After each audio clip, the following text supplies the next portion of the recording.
The Benjamin Dixon Show is only possible with listener support. Go to www.thebenjamindixonshow.com to register for our blog and join the Progressive Army. John Paul Stevens is a former Associate Justice of the Supreme Court. He was appointed by Gerald Ford in 1975. And he retired in 2010. He's currently 97 years old, and he is far more radical than just about every liberal or progressive that I run into on the issue of guns. He wrote an opinion piece in the New York Times, and it was published this morning, and it's entitled John Paul Stevens. He says, "Repeal the Second Amendment." And I want to read a couple of key passages for this. He says, for over 200 years after the adoption of the Second Amendment, it was uniformly understood as not placing any limit on either federal or state authority to enact gun control legislation. In 1939, the Supreme Court unanimously held that Congress could prohibit the possession of a sawed-off shotgun because that weapon had no reasonable relation to the preservation of or efficiency of a well-regulated militia. During the years when Warren Burger was our Chief Justice from 1969 to 1986, no judge, federal or state, as far as he was aware, expressed any doubt as to the limited coverage of that amendment. When organizations like the National Rifle Association disagreed with that position and began their campaign claiming that federal regulations of firearms curtail the Second Amendment rights, Chief Justice Burger publicly characterized the NRA as perpetuating one of the greatest pieces of fraud. I repeat the word fraud on the American people, public, by a special interest group that I have ever seen in my lifetime. And then this last paragraph, he says, or the last paragraph that I want to read for you is, quote, in 2008, the Supreme Court overturned Chief Justice Burger's and others' long settled understanding of the Second Amendment, the Second Amendment's limited reach by ruling in District of Columbia versus Heller that there was an individual right to bear arms. I was among the 4 dissenters. That decision, which I remain convinced was wrong and certainly was debatable, has provided the NRA with a propaganda weapon of immense power. Overturning that decision via a constitutional amendment to get rid of the Second Amendment would be simple and would do more to weaken the NRA's ability to stymie legislative debate and block constructive gun control legislation than any other available option. Wow. John Paul Stevens, the radical, on the Second Amendment, at least. And the reactions from progressives, primarily liberals. I actually can give progressives a break because I know a lot of you are like, Ben, you're always, punching left. I have to punch center left now. Liberals are so afraid to even have this conversation. Can I read you some responses from people that, they run away from this like, I mean, and I don't want to be hyperbolic, but you would think that they were a part of the NRA or afraid of the NRA. So let me read a couple of key responses. Ed Krasenstein on Twitter. He follows me. I follow him. Pretty cool guy. But this is what he said. The solution isn't to repeal the Second Amendment. The Second Amendment doesn't need to be touched in order to ban assault weapons, raise age limits, and implement universal background checks. Keep Second Amendment, but make laws that fall within its parameters. That's reasonable, Ed. It absolutely is reasonable. I'm not saying that you're wrong. I'm just saying that you're trying to be reasonable with unreasonable people.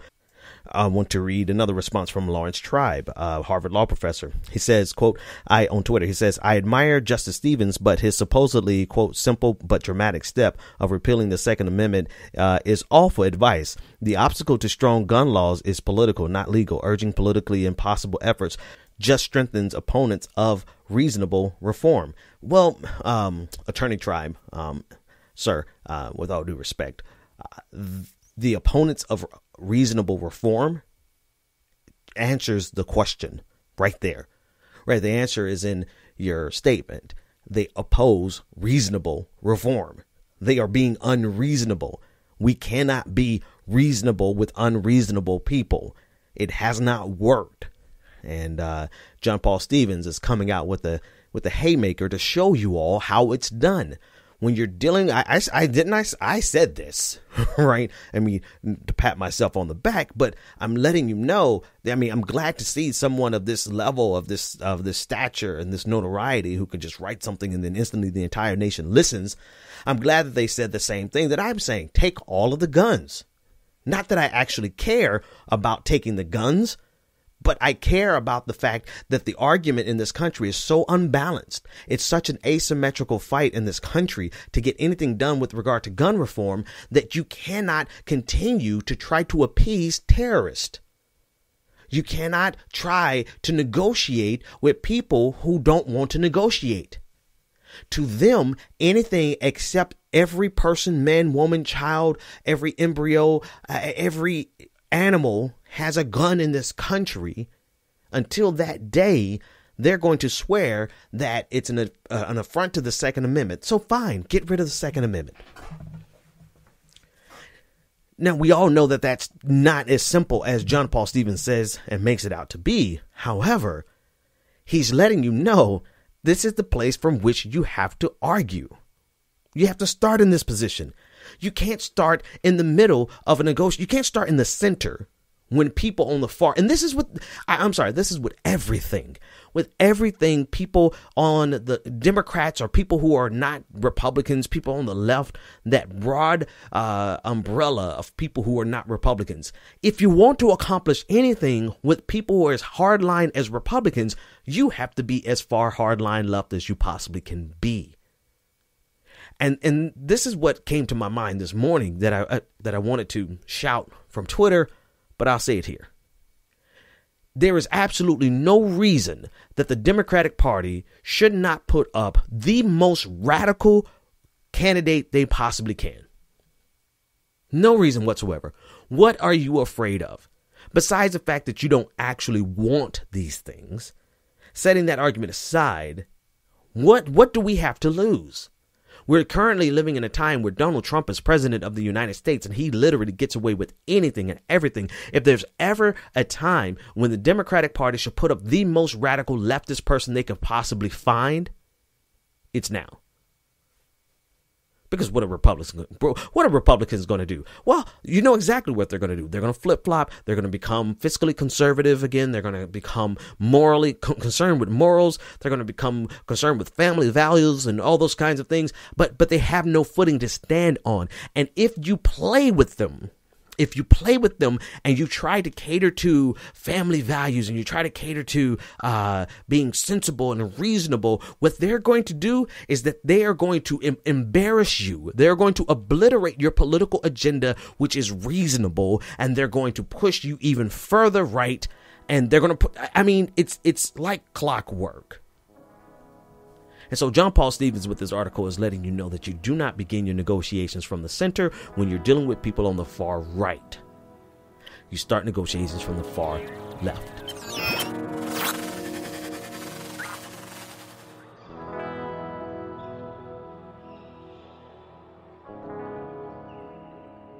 So Li Feng, who writes for The Intercept, broke a story, and it's a very important article, and I will discuss it.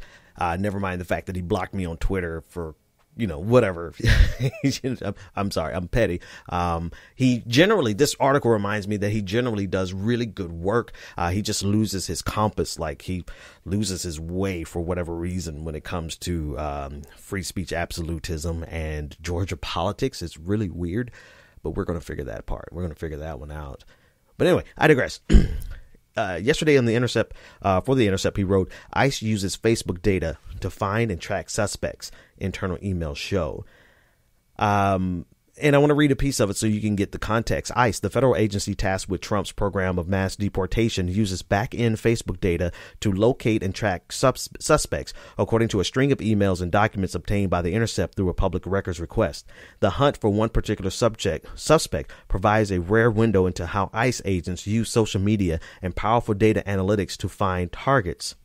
Lee went on to report, quote, in February and March of 2017, several ICE agents were in communication with a detective from Las Cruces, New Mexico, to find information about a particular person. They were ultimately able to obtain back-end Facebook data revealing a log of when the account was accessed and the IP addresses corresponding to each login. Leo Wittes, this is a key part, an agent with Homeland Security Investigations, the investigative arm of ICE, emailed the team a Facebook business record revealing the suspect's phone number and locations of each login into his account during a date range. So this conversation really goes back to the overall conversation about how much data companies like Facebook and Google are gathering on us. And then this is extended to the conversation about what data they are able to turn over to authorities in general.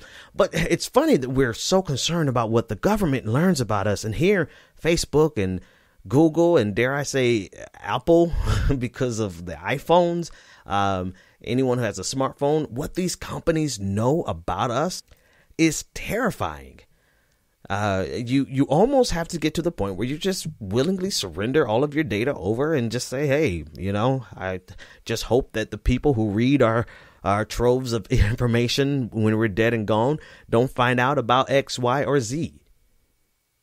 But it's amazing that we turn over all of this information to private companies, and we only become fearful when the government gets involved. But we've seen what happens when other private companies can access that data through Cambridge Analytica. Now, this is a conversation that I intended to have last week, but I couldn't for various reasons. But to segue a little bit into Cambridge Analytica, there has been data mining for a long time. I won't say forever.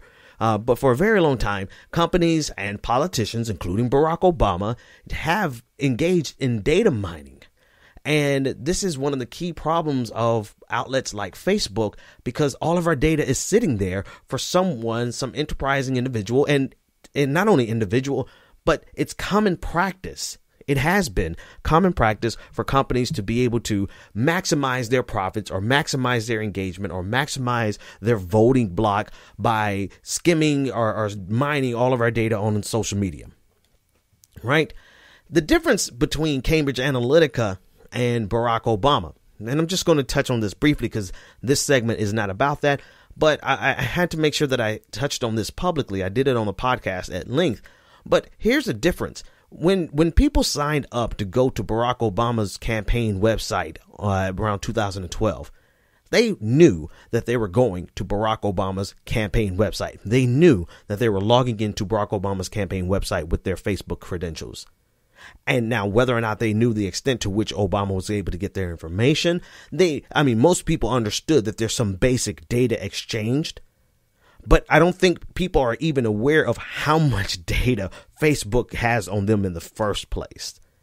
Right. I think that's the separation. And that's where the accountability for Facebook has to come into question. Right. We have to hold Facebook accountable for the amount of data that they're gathering on us. What they're doing with it after the fact. Yes, it is important. But how much they're gathering on us in the first place and how much they hoard that data. That's the real question. And for how long do they hold it? Right. So these are the questions that are at hand. And this is where Facebook is ultimately accountable. They have to be responsible for the data that they hoard. And again, to put a fine point on it, for what purposes do they need to hoard data for years upon years upon years? Data that is so old that it becomes irrelevant to marketers. So there's so many questions surrounding this. And ultimately, it's not just I'm not worried about it when the government gets access to it in order to go find somebody. I'm worried about it before that point. I'm worried about it when they gather it in the first place and then they hold it and then they release it to third parties to do what they will with it.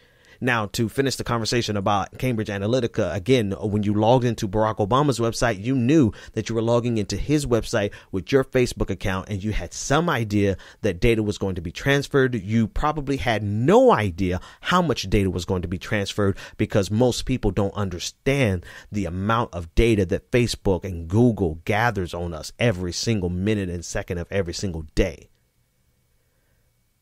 Cambridge Analytica, on the other hand, They hired a third party to create a quiz that captured 270,000 responses underneath the idea that they were simply taking a fun quiz, with no idea whatsoever that that data was going to end up in the hands of the Trump campaign.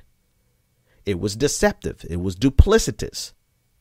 It is a total difference between someone knowingly, there is rather a total difference between someone knowingly logging in to Barack Obama's campaign site, knowing that you're going to share some data, but you have no earthly idea how much data they're going to take and share, because you had no idea how much data Facebook was gathering on you and your friends. But there still is a difference between you doing that knowingly, signing in to give information to some degree to a person because you like that campaign, and taking a fake quiz thinking that you're just having fun on the internet, all the while they're using it with the express intention of taking your data and the data of all your friends and ponying it over to the Trump administration, to the Trump campaign. So if it's a question of data mining, yes, Facebook is culpable ultimately, because they have created a platform that gives hordes, just unlimited amount of data. An obscene amount of data that is gathered on us every single second of every single day. And now it's accessible to outfits like ICE.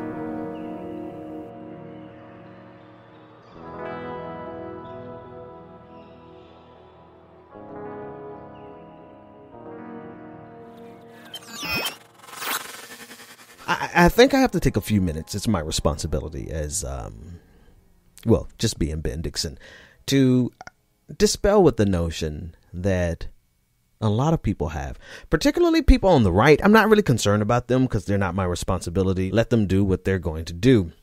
But on the left and in black circles, there's still this belief that, access to guns is a key part of our revolution.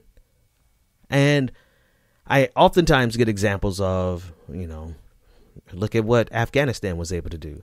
Look at what Vietnam was able to do with their, with their assault rifles, with their AKs against the mighty United States Army. And what they mean by that is that if the people of Vietnam can resist the United States, then with their guns, then surely we as revolutionaries in the United States should never allow the government to take our guns away because we need to fight a revolution one day, or if we need to fight a revolution one day.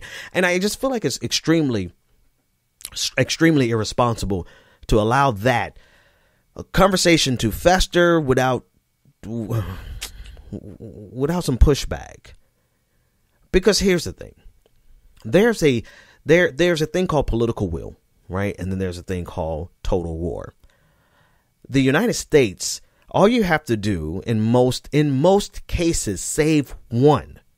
In most cases against the United States, all you have to do is to cause the United States enough political pain.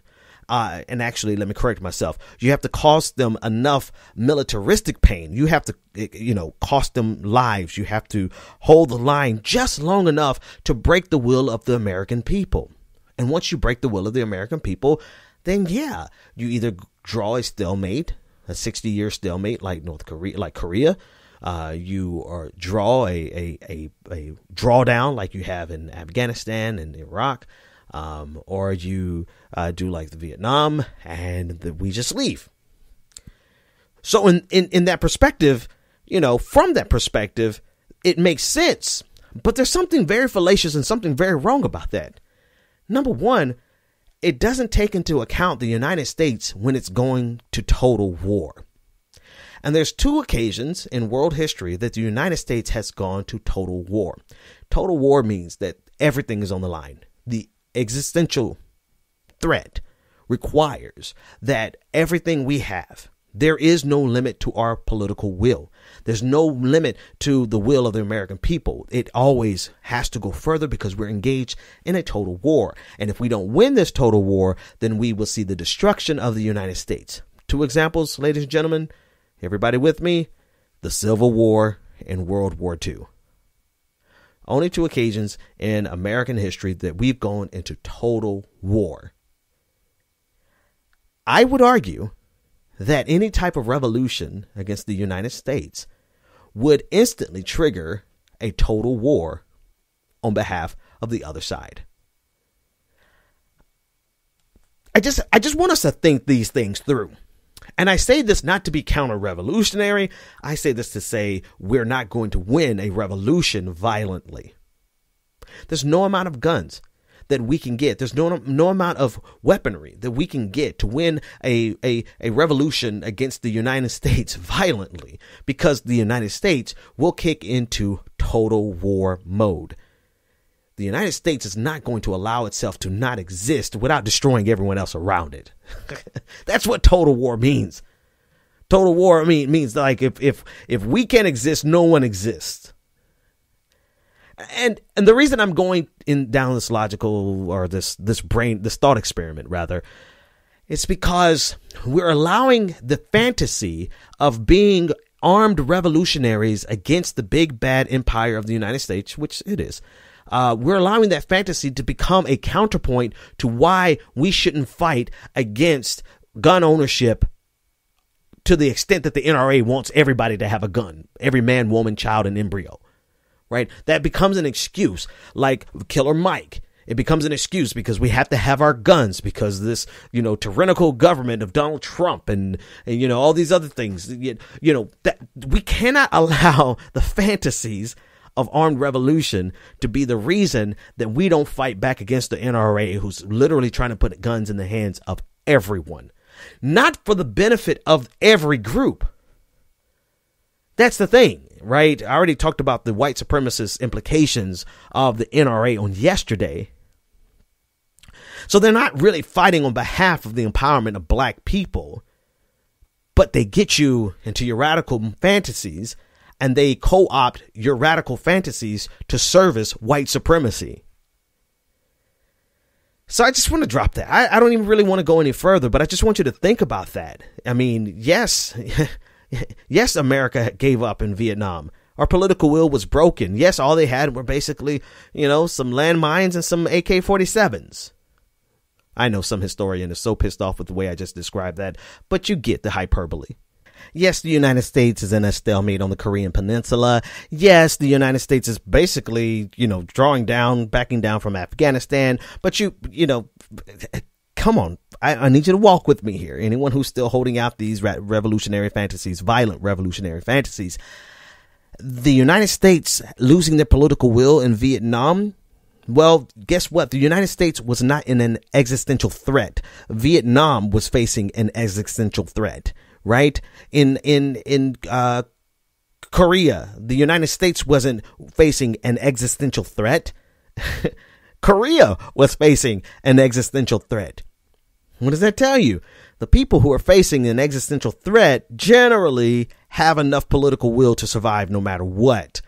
Now apply that to a revolution here in the United States. What sense does that? Why do I even have to go through this? But I have to go through this because it is the revolutionaries' explanation as to why we should not fight against the NRA in an extremist fashion like they're fighting against us. Right? The NRA is an extremist organization that wants to arm every single man, woman, child, embryo, dog, cat. They want to arm everyone, and not for the benefit of all groups, but for the benefit of white supremacy. I think that's clearly documented. And if we are allowing our revolutionary fantasies, violent revolutionary fantasies, to be co-opted by them to the service of them, then we really need to take a pause and really evaluate our reason for justifying this. There is no armed revolution that's going to win in the United States. Because as soon as the United States realizes that it is in an existential fight, their political will is not going to be broken. Their political will be, a resolve.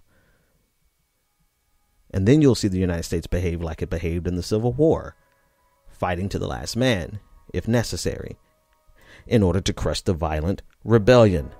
And in the case of the Civil War, I'm glad they crushed the hell out of it.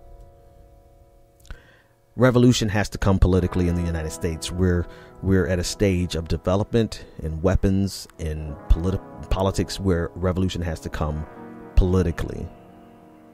But more importantly than that, we have to stop allowing the real practical implication here is to not allow our fantasies of violent revolution to be co-opted by the NRA, which ultimately serves white supremacy.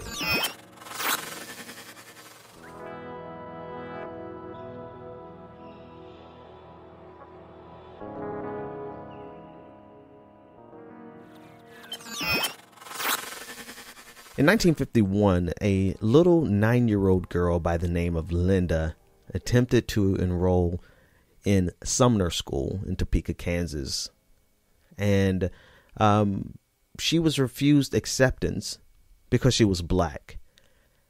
This little girl, Linda, her last name was Brown, Linda Brown.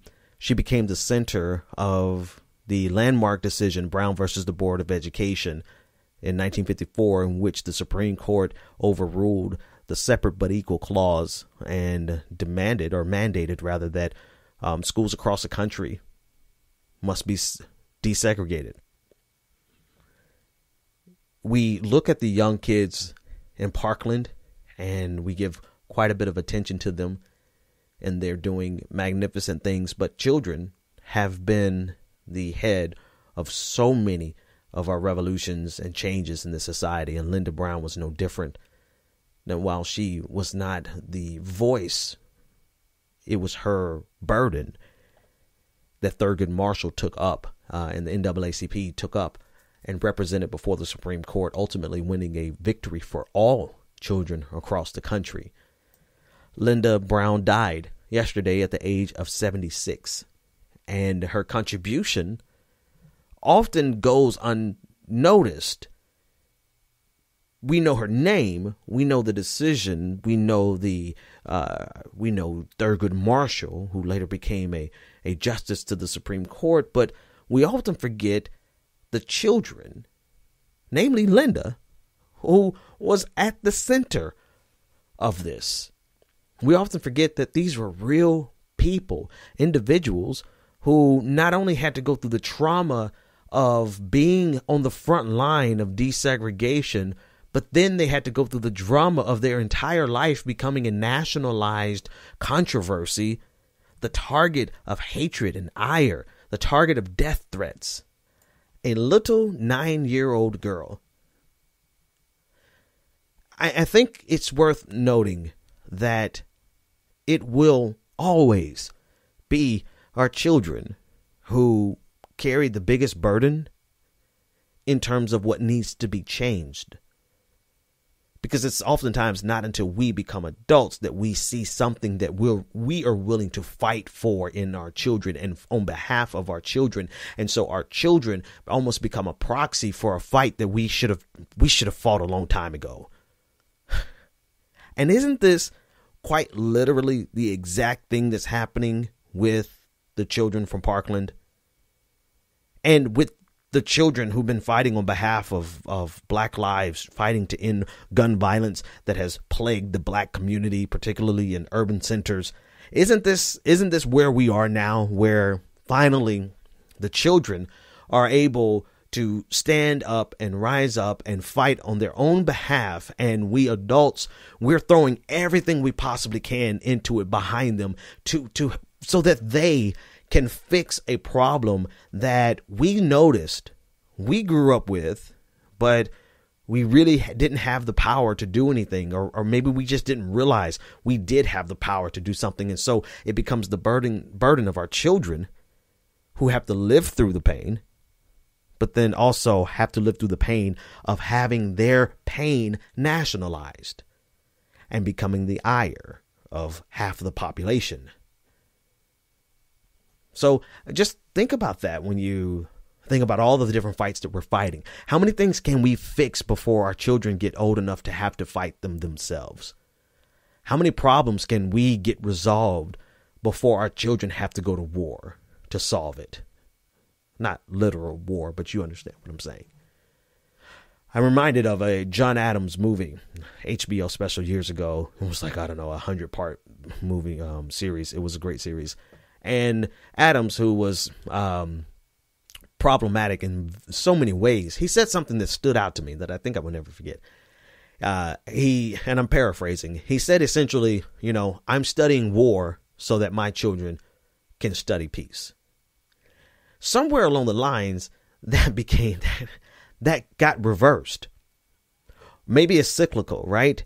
He studied war so his children could study peace. But if his children study peace and they don't pay attention to the issues around them, then their children are going to have to study war. And that perhaps maybe we're coming off of what we thought was a peace for our generation. I'm speaking generationally, like we came off of, because I can tell you, as radical as I am and as radical as many issues that existed when I was in college, we weren't radical like this generation. Generation Z is off the chain. And you know what? They almost have to be, because our generation, we were lulled to sleep. We were kind of fooled to a certain extent, right? If nothing else, even if we knew the problem existed, which I did know the problems existed, the problems of police violence in black communities, that always existed. The problem of gun violence, and not only in our schools, but in our communities, that always existed. The problem of systemic racism, that always existed. But when you pause for a minute and you think that it doesn't exist, or when you as a collective generation aren't making moves to address what exists, then you pass it on to your next generation and they have to fix it. And then it becomes our job to support our children as they have to go before the Supreme Court in 1954. Brown versus the Board of Education, a 9-year-old had to address it. And I get it. It's uniquely different, because what is a 9-year-old supposed to do without the adult in their life helping them? Right? And this is not a judgment on our generation, but it's to say it is our job to help them, not to criticize them, not to attack them when they don't get it right, not to slam them because they're not properly intersectional, not to try to destroy them because they didn't say everything that was right, but to take them by the hand and take them and show them how they can change the world in ways that we couldn't and that we didn't. That's what I think about when I think of Linda Brown. She changed the world in a way that her parents never could. But it was the job of her parents and other adults, Thurgood Marshall, the NAACP, to take her by the hand so that she could change a generation, so that her children would not have to go through what she went through. And that's what we're supposed to do. Our generation, we should take Generation Z by the hand and help them win this fight, so that their children, our grandchildren, don't have to go through what they went through.